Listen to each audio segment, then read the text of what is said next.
Arsenal are through to the quarter-final of the Champions League for what is the third year in a row. So a great achievement by the boys today. And honestly, today was a brilliant performance by the players. I'm so happy to see the level change that is happening now. From the Everton game to this game now, we're starting to see Arsenal clicking into gear in the business end of the season in terms of performances. Of course, in terms of results, we've been doing what we can be doing. We've been getting the wins, we've been getting the points on the board in the league, we've been progressing through the cups and obviously in the Champions League as well.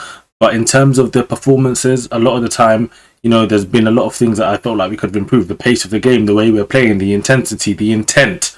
And today, and the game against Everton, we're starting to see that a lot more. So big up the players today. And obviously there are a few players I really want to talk about to start with. Of course, let's get straight into it. The main man, the man of the match for today, EBERINHO. Round of applause for today's performance. Absolutely sensational. You see his heat map here today. He was amazing in all aspects of the game. Normally with EZE, final third, yes, he's amazing. But, defensively, sometimes you're like, oh, come on. We need a little bit more. But honestly, today, everything was amazing. Even his pressing, as I said, his recoveries, how there's just a general structure with the team. I was listening to Declan Rice after the game as well. He's saying that's really what they worked on quite a bit, because from the last match until now, there is a massive difference in terms of what EZE and just the rest of the midfield. Zubimendi today, actually going into him. Zubimendi's a player. The past few streams I've been doing with Julian, we've been talking about, what's been going on with Zubimendi. He's not giving us what we think. What's he actually offering? We have a lot of questions for Zubimendi. But today, even you can see with his heat map here, he was honestly outstanding today. So big round of applause to him. I want to see that more from Zubimendi as well. So big performance by the players today, and the midfield overall, of course, topped off with Declan Rice. And oh my God, have a look at that. Honestly, have a look at that. Have a look at Declan Rice. Sometimes this guy, I don't understand. He doesn't get tired. Honestly, he is up and down every single game. He just the more he works, the more energy he gets. He's just absolutely ridiculous. And obviously today we scored 2 great goals. Obviously Eze's first goal, mate. This guy, by the way, he's shooting left foot, right foot, outside the box. And he's in and around the box. Oh my God, the technique he's got. Before he even scored, there was a moment where the ball's come in. It's he's on the edge of the box from a corner kick. It's bounced to him, and he's not scored or anything. But the way he's hit the ball, you're just looking at the guy and just thinking, it's just dangerous. It's just dangerous. And then, of course, after that, the little play, the ball's bouncing around. Trossard in the end passes it on. Turn, half volley essentially, and boof. Absolute rocket. So, EBERINHO, as I said, massive performance from him. For me, my man of the match.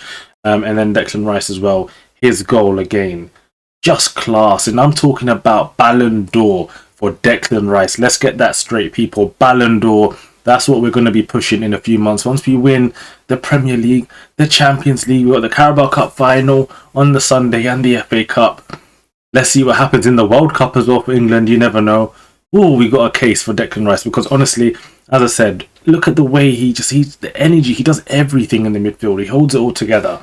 And on top of that, he's got that quality to find the back of the net, to get the assist. Honestly, an absolutely complete midfielder. So I'm so happy.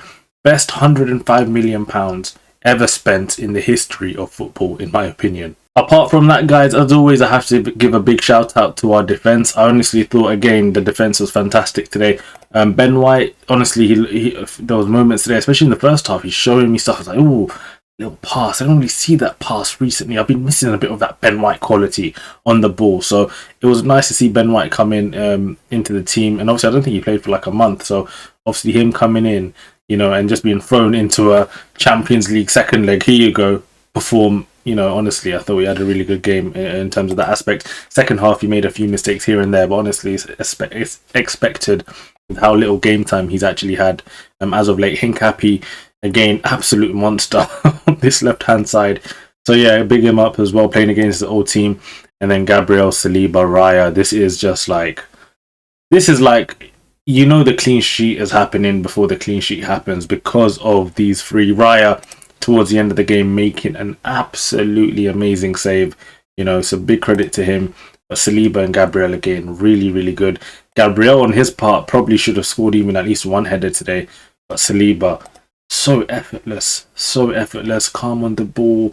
You know, their striker Kofane, he was obviously trying a lot today. And honestly, he does look like a really good young talent, but Saliba, nah, not letting him do anything. And same with Gabriel as well. So they snuffed him out. But yeah, really dominant performance from Arsenal Football Club today. You look at some of the subs we ended up making as well. Look at the amount of players that we brought on. You got Norgard, Mosquera, Martinelli, Havertz, and Lewis Kelly. And that's to mention. Also, look at the other players on the bench I didn't even get on. Madueke, KJ Jesus, Max Dowman, of course, Calafiori. And then you got the likes of Martin Odegaard out. You've got Urian Timber out.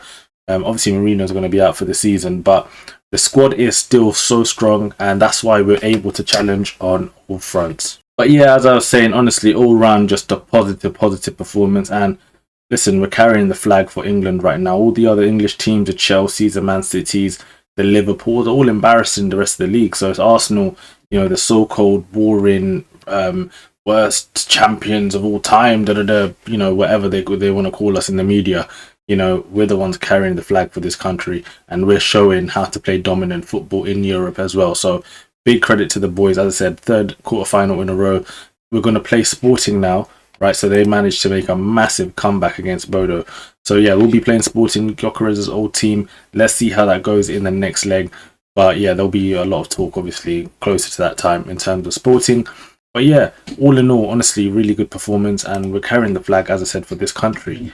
You know, so we're doing a really good job there. But big up the boys for today. Brilliant performance. And yeah, more of the same. Big final on Sunday now. All attentions are on that.